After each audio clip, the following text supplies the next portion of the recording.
ભારતની ખ્યાતનામ આઈઆઈટી અને એનઆઈટીમાં પ્રવેશ માટે નેશનલ ટેસ્ટિંગ એજન્સી દ્વારા લેવામાં આવતી જી મેન્સ 2024 પરીક્ષાનું પરિણામ આજ રોજ જાહેર કરવામાં આવ્યું હતું.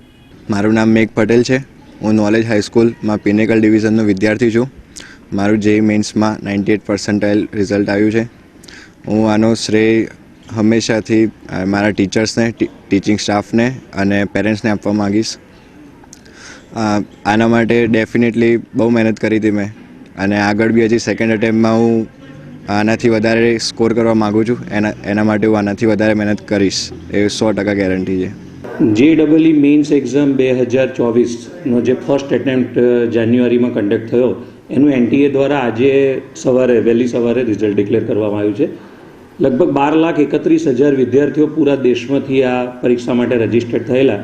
11,70,000 જેટલા વિદ્યાર્થીઓએ આ પરીક્ષા આપી, અને નોલેજ ગ્રુપ અને ખાસ કરીને કોમ્પિટિટિવ એક્ઝામિનેશન માટે જે નોલેજ ગ્રુપનું એક અલગ વેન્ચર પિનેકલ એજ્યુકેશનના વિદ્યાર્થીઓએ પણ આમાં ઝળહળતી સફળતા હાંસલ કરી છે. લગભગ 12 જેટલા વિદ્યાર્થીઓ JEE એડવાન્સ એક્ઝામ માટે ક્વોલિફાય થઈ ચૂક્યા છે. JEE એડવાન્સ એક્ઝામ એ મેઇન્સ પછી આઈઆઈટીના એડમિશન માટે લેવામાં આવતી હોય છે.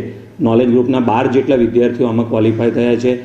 98 PR, 97, 94, 92 અને ઓવરઓલ જોવા જઈએ તો 85 PR કરતાં વધારે લગભગ 20 જેટલા વિદ્યાર્થીઓ આ નેશનલ લેવલની એક્ઝામમાં રિઝલ્ટ પ્રાપ્ત કર્યું છે.